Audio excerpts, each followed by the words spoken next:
নমস্কার। আজকে কথা ও কাহিনী এই পর্বে আজকে আমরা চলেছি একটা নতুন জায়গায়। সেই জায়গাটার নাম আপনারা হয়তো জানেন অথবা অনেকে জানেন না। এটা হচ্ছে বগুড়ান জলপাই। আমাদের ঠিক জায়গাটা হচ্ছে কাঁথি থেকে কিছুটা ভেতর, খুব নিরিবিলি জায়গা। আমরা প্রতি বছর 22 নম্বর ব্রাঞ্চের উদ্যোগে আমরা ওখানে যাই, কিন্তু কার উদ্যোগ তার সঙ্গে তো আপনাদের একটু কথা বলাতে হবে। আমরা পেয়েছি সুরজিৎকে পেয়েছি, সুরজিৎ দাস। সেই আমাদের প্রতি বছর নিয়ে যায়। সুরজিৎ, তুমি এই অনুষ্ঠানটা করার পেছনে কারণটা কি একটু যদি বলো। সবাই মিলে একসাথে 2 দিন বা 3 দিন বা 1 দিন কাটানো, এনজয় করা ইংলিশে এটা। আর আফটার ক্লোজিং এলআইসি একটা ক্লোজিং বলে একটা জিনিস হয়, ফিনান্সিয়াল ইয়ার শেষ হয়। হ্যাঁ, খুব খাটাখাটনি পরে সেই সময় সবাই খুব অক্লান্ত পরিশ্রম করে এজেন্টরা। তারপরে রিফ্রেশের জন্য আমরা যাই, আবার যাতে নতুন উদ্যোগে কাজ করতে পারে সবাই একসাথে। আর এই বগুড়াম জলপাই হচ্ছে একটা জায়গা, এটাকে বলে একটা নতুন একটা ওই মানে টার্ম বেরিয়েছে, অফবিট। মানে মানুষ যেখানে খুব কম যায়, নতুন বেরিয়েছে একটা অফবিট জায়গা। এটাও একটা সমুদ্র সৈকত, যেরকম আমরা মন্দারমণি শুনেছি, তালসারি শুনেছি, সেরকম এটা নতুন বেরিয়েছে। এখানে এখনও অনেক লাল কাঁকড়া দেখতে পাওয়া যায়, যেটা অন্য জায়গায় পাওয়া যায় না। আর এতটাই অফবিট যে ওখানে একটাই রিসর্ট আছে, আর কোনো রিসর্ট গজিয়ে ওঠেনি, তাই জন্য আমরা ওখানে যাচ্ছি। আমি এর আগে একবার গেছি, তাই আমার এক্সপিরিয়েন্স আছে বলে আমি এদের নিয়ে যাচ্ছি। আমার মনে হয় যে সবার খুব ভালো লাগবে। আপনারা শুনলেন সুরজিৎ বাবুর কথা। এইবার যার বাসে আমরা যাচ্ছি তার কথা আমরা একটু শুনে নিই। সে প্রতি বছর কিন্তু আমাদেরকে তার নিজস্ব বাস রয়েছে এবং সেই বাসে করে আমাদের নিয়ে যায়। সে আমাদের বন্ধু, আমাদের সঙ্গে এলআইসি করে, কিন্তু তার নিজস্ব একটা বাস আছে। সেই পরিমলবাবুর সঙ্গে আমরা কথা বলবো। পরিমলবাবু, আপনি তো আমাদের প্রতি বছর নিয়ে যান, তা আপনি একটু ঘুরে এদিকটা একটু ঘুরে কথা বলেন যে আপনি যে আমাদেরকে নিয়ে যাওয়ার কারণটা কি। আপনি তো এমনি যেতে পারেন, বাস আপনি দিচ্ছেন, আমাদের সঙ্গে যাচ্ছেন, এই কারণটা কি? ব্যাপারটা হচ্ছে সুরজিৎ তো এটা আফটার ইয়ার্নিং ক্লোজিং করার পরে সুরজিৎ একটা এই স্টেপ নেয় যে কোথায়টা আমরা রিফ্রেশমেন্ট হবে। সারা বছর তো কাজ করতে হয়, খুব প্রেশার থাকে। এলআইসি এখন যে জায়গায় পৌঁছেছে আমাদের খুব প্রেশার থাকে, আমরা সবসময় প্রেশারের মধ্যে কাজ করতে হয়। ওই কাজের পরে যখন আমরা দেখি সুয়েজকে দায়িত্ব দেওয়া থাকে, সুয়েজ এই ইয়ার্নিং হয়েছে, এবার সুয়েজ স্পেস ঠিক করবে। এবারও ঠিক হয়েছে তো যথারীতি, কিন্তু যেহেতু ইলেকশন চলে এসছে আমরা একটু পরে করতাম, এখন আমাদের ক্লোজিং হয়নি, যেহেতু এই টাইম বাদ দিয়ে আর হতো না, ইলেকশনের পরে গরমের সময় যে হতো। এরপরে আমরা বসে ঠিক করে নিলাম যে যাবো, ওই জায়গায় যাবো। কিন্তু যখন যাওয়ার রেডি হলো তখন দেখছি লোকজন আমরা 13 জনের মতো হয়েছি। এবারে বলা হচ্ছে যে আমরা বাসে যাব, মানে ধর্মতলায় বাসে যাব। যেহেতু আমার নিজের বাস আছে, সত্যি কথা বলতে এইটা যে এটা বিজনেস ওরিয়েন্টেড দেখলেও হবে না, আমরা আমরা কলিগরা যাচ্ছি। সেই জন্য শুধু আমি গাড়ির তেল, ড্রাইভার ফিজ বাদ দিও, শুধু তেল, ড্রাইভার লজিং ফুডিং দিয়ে আমি গাড়িটা নিয়ে যাচ্ছি। এটা কিন্তু ঠিক আছে, কিন্তু আমার এটা তো আমরা নিজেদের কলিগরা যাচ্ছি, সুতরাং এটাই তো করতেই পারি। সুতরাং আমি শুরু চাইনি, কেউ চাইনি, কিন্তু নিজের থেকে আমি বললাম এইটাই দাও, আমি করে নিতে পারবো। একটা প্রশ্ন আছে, আপনি তো এলআইসি করেন, এবার এলআইসির কাজ করতে করতে আপনি একটা নিজস্ব যে ব্যবসা করছেন, আর সেই ব্যবসাটা সময় দেন কি না? আমি বিশেষ করে সত্যি কথা অনেকগুলো হয়তো ব্যবসার সঙ্গে যুক্ত আছি, সেটা এলআইসি আমার মাদার প্রফেশন। এইগুলো মানে আমি দেখি না, দেখি মানে লোকে বিলিভ করে ছাড়ি। আর যেন গাড়িতে কত কী হচ্ছে ব্যাপারটা হচ্ছে। হোটেলে অ্যাডমিনের উপরে সব ডিপেন্ড করে আছে। অ্যাডমিনটা হোটেলে, আমার হোটেলও আছে, 5টি হোটেলও আছে, ওটা টোটালি মানে সব স্টাফ দিয়ে চলে আমার। দারুণ। আপনারা শুনলেন পরিমলবাবুর কথা। সে এলআইসি করে, আবার তার সঙ্গে সঙ্গে তার নিজস্ব অনেকগুলো বিজনেস আছে, তার মধ্যে একটা বিজনেস হচ্ছে ট্রাভেলিং, এবং সেই আমাদেরকে এই বাসে করে নিয়ে যাচ্ছে। আমরা পুরোটাই শুনেছেন। এবার আমি দেখাবো আমাদের সঙ্গে যারা যাচ্ছে তাদেরকে। তাদের মধ্যে একজন আছেন, আপনার নামটা? হ্যাঁ, আমার নাম অরুণ আদিত্য। আজকে সকালবেলা যাত্রা শুরু করলাম আমরা। আপনারা সবাই শুনলেন যে আমরা কোথায় যাচ্ছি। তবে আমাদের সত্যি মানে এই যাত্রার পেছনে যাদের উদ্যোগ, মানে মেন হচ্ছে সুরজিৎ দাস। ওর উদ্যোগ না থাকলে পরে আমাদের এই যাত্রাগুলো সম্ভব হয় না কোনোবারই, এবং প্রতিবারই খুব সুন্দর সহযোগিতার হাত বাড়িয়ে দেয় ও। পরিমলের কথা তো আমি অন্যভাবে কিছু বলছি না, ও সবসময় আমাদের পাশে থাকে। আর সবচেয়ে বেশি ভালো লাগে যে আমরা মাঝে মাঝে, শুধু মার্চের এন্ডিংই নয়, আমরা মাঝে মাঝেই এরম যখন মনে হয় যে কাজের ক্লান্তিতে আমরা সবাই প্রায় মানে কি বলবো ক্লান্ত হয়ে পড়েছি, সেই সময়টা আমরা যতখানি পারি একটু আউটিংয়ের চেষ্টা করি, এবং তাতে যারা বাসে আছে তারা মোটামুটি প্রত্যেকবারই আমাদের সঙ্গে সবাই একসঙ্গেই যাই আমরা, এবং এটা আমাদের কাছে একটা বেশ অন্য রকম মজা। মানে পরিবারকে ছেড়ে যাই, পরিবারকে পেছনে রেখে যাই, তার একটা দুঃখ তো থাকে, ছেলে মেয়েকে ছেড়ে স্ত্রীকে ছেড়ে যাচ্ছি আমরা, কিন্তু তার মধ্যে যে আনন্দটা সেটা হচ্ছে যে আবার আমরা সবাই একসঙ্গে মিলিত হচ্ছি, একটুখানি দুদিনের জন্য হই হই করে আবার নতুন করে কাজের একটা উদ্যোগ আমরা পাই, বা এনার্জি যাকে বলা হয়, সেই এনার্জিটা আমরা পাই। আর যিনি করছেন রেকর্ডিং, তার কথা তো আমি বলছি না, জয়ন্তদা মানে আমাদের মানে পরম বন্ধু, এবং ওনার এই ব্যাপারে অনবদ্য খুব প্রচুর, যা ধন্যবাদ জয়ন্তদাকে। তাহলে আপনারা শুনলেন। এবার যে নিয়ে যাচ্ছে আমাদের সারথি, তাকে তো একটু দেখাতে হবে, সে আমাদেরকে নিয়ে অনেক দূর চলবে, যাচ্ছে তো যাচ্ছে, শেষ হচ্ছে না, কিন্তু একটা সময় গিয়ে তো শেষ হবে। ভাই তোমার নামটা বলো। সুভাষ। আচ্ছা, তুমি আমাদের প্রথমে কোথায় নিয়ে দাঁড় করাবে? কোলাঘাট। কোলাঘাটে কি নিয়ে দাঁড় করাবে, তারপর ওইখান থেকে তারপরে পুরো কাঁথি। আপনারা শুনলেন। এরপর কাঁথি থেকে আমরা ঘুরবো, তারপর আগে কোলাঘাট। এবার চলুন আমরা এবার যেতে থাকি। আমাদের সঙ্গে আমাদের পরম বন্ধু তপন কুমার মিদ্ধা, সে নেই, তার আজকে চোখ অপারেশন, তার জন্য সে যেতে পারেনি। তবু তার আমরা আশা করছি মানে যে অপারেশনটা যেন খুব ভালোভাবে হয়, এই কামনা করে এখনকার মতো আমরা আমাদের ভিডিও শেষ করলাম। আবার দেখা হবে ঠিক কোলাঘাটে। এবার আমরা এসে পৌঁছেছি কোলাঘাটের। আপনারা দেখতে পাচ্ছেন ঝিংলেশ্বরী, মা ঝিংলেশ্বরী যে রেস্টুরেন্ট, সেই রেস্টুরেন্টে চলে এসেছি আমরা। এখন আমাদের সকালে যে টিফিনটা, সেই টিফিনটা কিন্তু খাওয়া হয়নি, আমরা টিফিনটা খাবো। আমরা একটু এগিয়ে যাই, দেখি সামনের দিকে এগিয়ে যাচ্ছি আমরা। দেখুন ঝিংলেশ্বরী পাশেই রয়েছে আবার চা গ্রাম রয়েছে। কেন ঝিংলেশ্বরী, যদি কাউকে ওদের মধ্যে কাউকে পাই, তাহলে আমরা জিজ্ঞাসা করব যে এটা মা ঝিংলেশ্বরীর নাম কেন রাখা হয়েছে, সেই ব্যাপারটা ওনারা জানেন কি না। তাদের যে লোকজন রয়েছে তাদেরকে একবার জিজ্ঞাসা করার চেষ্টা করব এই রেস্টুরেন্টের নাম মা ঝিংলেশ্বরী কেন। দেখতে পাচ্ছেন ভিতরটা খুব সুন্দর জায়গা, সবাই বসে আছে। রিসিপশনে দেখি কেউ আছে কি না, দেখা গেলে তাদের জিজ্ঞাসা করতে পারি মা ঝিংলেশ্বরী নাম কেন রাখা হয়েছে। ভিতরটা খুব সুন্দর, একটা বুদ্ধদেবের মূর্তি রয়েছে। আমার মনে হয় একটা কোনো কারণ আছে মা ঝিংলেশ্বরী। দাদা একটু আপনার, আচ্ছা আপনার নাম বলুন একটু, আমি ভিডিও করছি, আপনার নাম বলুন। শিবনাথ মণ্ডল। আচ্ছা, মা ঝিংলেশ্বরী আপনাদের রেস্টুরেন্টের নাম কেন? মা ঝিংলেশ্বরী কেন নামটা কেন? একটা মন্দিরের নামে। কোন মন্দিরের নাম? তমলুকে। হ্যাঁ, তমলুকে একটা মন্দির আছে, সেই নামে আপনাদের রেস্টুরেন্টটা রেখেছে, তাই তো? তাহলে এই মন্দিরটা তমলুকে কোথায় আছে ভালোভাবে বলতে পারবেন? আমি ভালোভাবে বলতে পারবো না, এটা ম্যানেজার বলে দেবে। আচ্ছা, কে বলতে পারবেন? ম্যানেজার আছে।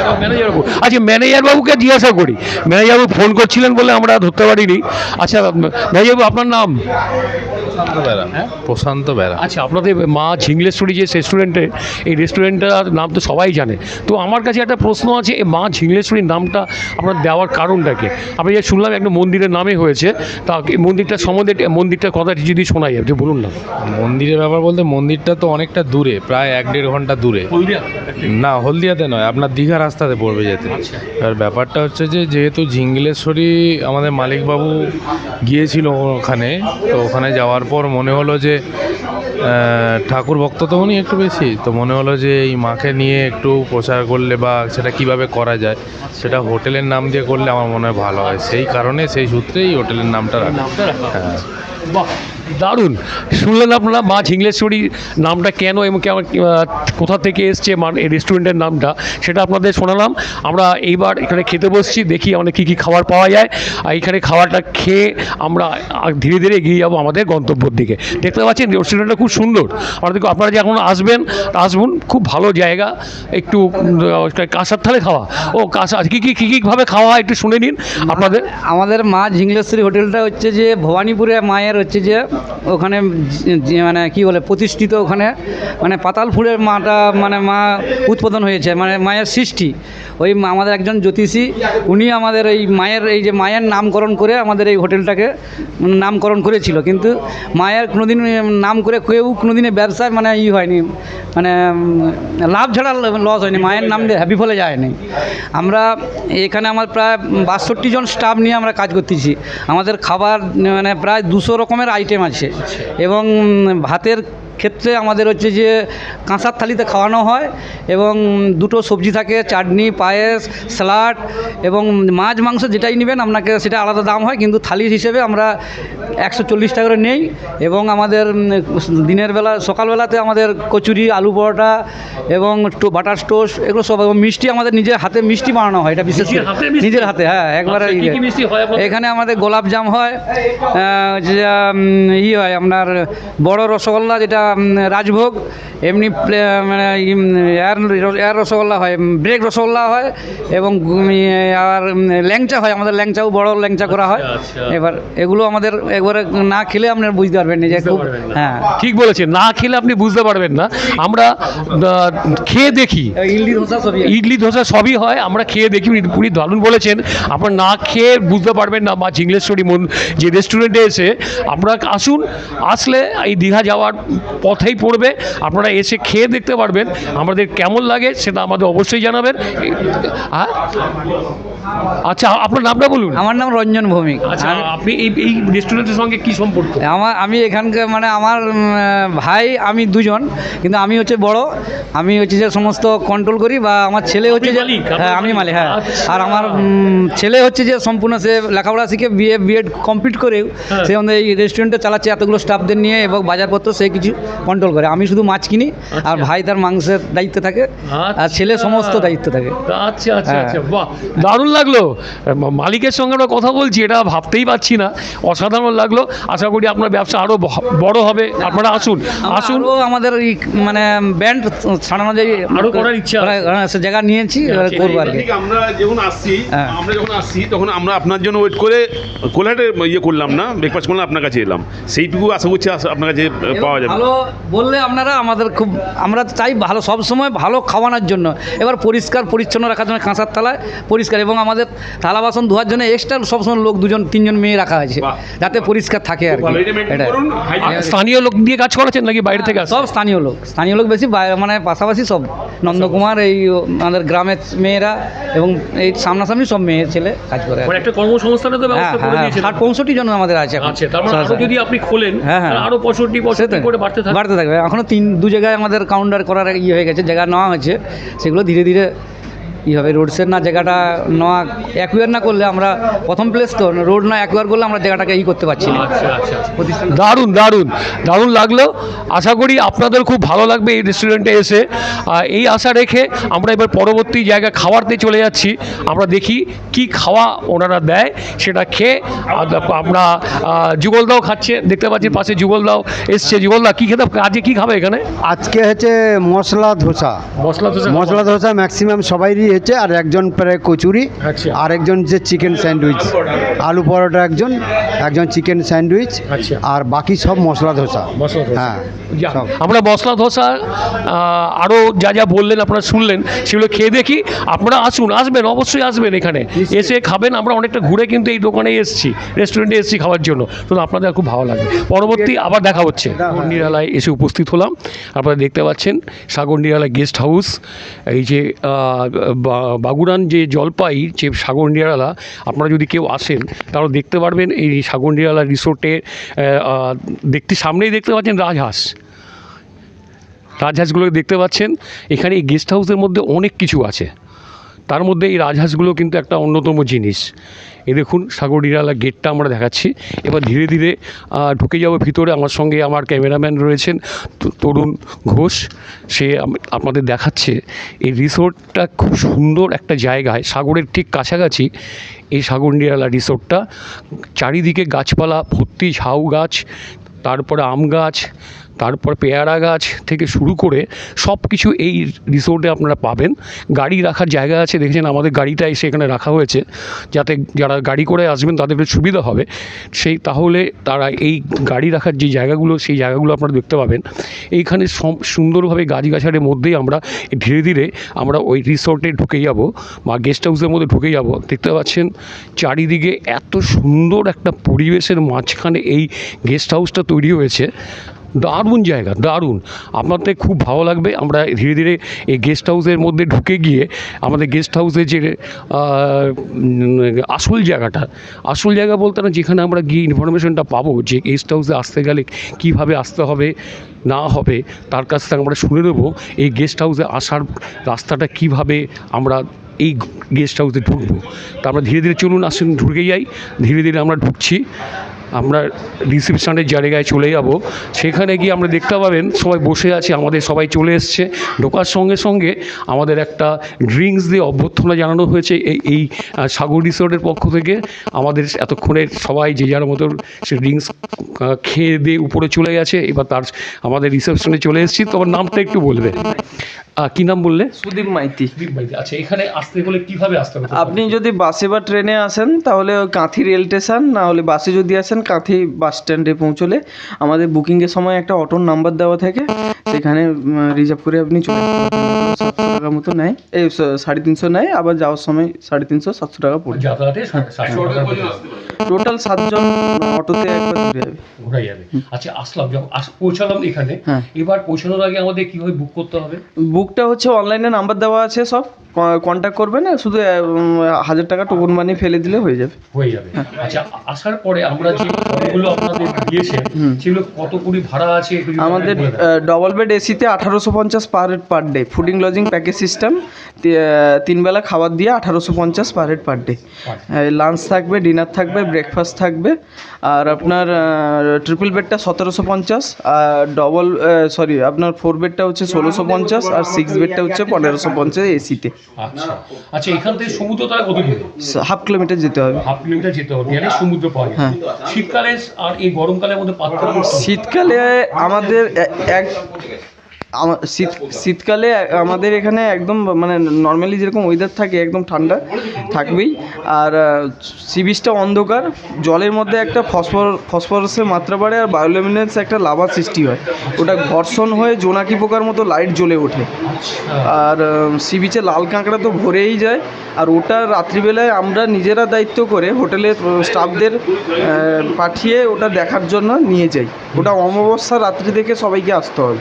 আচ্ছা, কি দেখা যাবে? ওটা ওই ফসফরাসের মাত্রা জলের মধ্যে একটু বাড়ে মানে শীতকালে, আর বায়োলুমিনেন্স একটা লাভা থাকে জলের মধ্যে, ওটা উৎপন্ন হয়, যে ওটা ঘর্ষণ হয়ে জোয়ারের সময় জোনাকি পোকার মতো লাইটিং হয়ে যায় সি বিচের ওপরে। আপনি যখন জলে পা দিয়ে নাড়ানাড়ি করবেন তখন পুরো দেখতে পাবেন, ঢেউ যখন ভাঙবে পুরো দেখতে পাবেন, মাছ এদিক সেদিক বা শামুক এদিক সেদিক হলে পুরোটাই দেখতে পাবেন, ঝলসে যাবে একদম।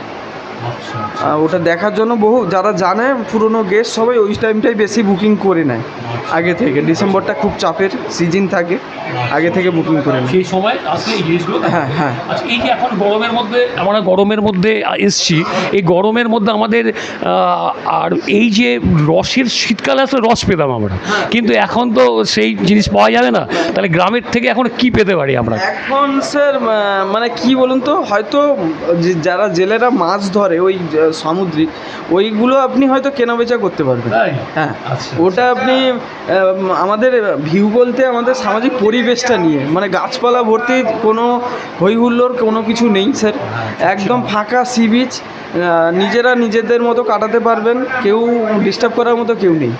আর সানসেট সানরাইজ সব কিছু দেখবেন আপনি, এখানে কোনো কোথাও যাওয়ার দরকার নেই, এখানেই হয়ে যাবে। আচ্ছা, এটা সিকিউরিটি ব্যাপার কি আছে? সিকিউরিটি এখানে প্রয়োজনই পড়ে না। আমার বিগত 10 বছর এখানে কাজ চলছে, কিন্তু একবারও কোনো ব্যাঘাত ঘটেনি এখনো পর্যন্ত, বুঝতে পেরেছেন? আর আমাদের মানে এরিয়ার মানুষগুলো খুব সহযোগিতার মানুষ, মানে খুব প্রবলেমে পড়লে পাশে দাঁড়ানোর মোটামুটি নেই। তুমি কোথাকার ছেলে? এখানকার ছেলে, গ্রামের ছেলে। তোর নাম কি? সুদীপ মাইতি। তাহলে আপনারা শুনলেন সাগর নিরালার যে কাহিনী। আপনারা আসুন, এই সাগর নিরালা অসাধারণ ব্যবস্থা আছে, আপনারা যেভাবে আসতে চান সেইভাবে আসতে পারেন, নিজের গাড়িতে আসতে পারেন অথবা বাসে করে এসে বা ট্রেনে করে এসে তারপরেও কিন্তু আপনারা এগুলো দেখতে পারেন। আমাদের মধ্যে যা বন্ধুরা দেখুন এসে গেছে, সবাই বসে রয়েছে, তারাই এই সুরজিতের মাধ্যমে কিন্তু আমরা এসেছি, এই মাধ্যমে এসেছি, সে তারা এসে এখন সমস্ত ব্যবস্থা করছেন। এইবার আমাদের যেটা দেখাবার আপনাদের দেখালাম, আপনারা কিভাবে আসবেন সেটাও আমাদের শুভেন্দু বলে দিত, সুদীপ মাইতি বলে দিল।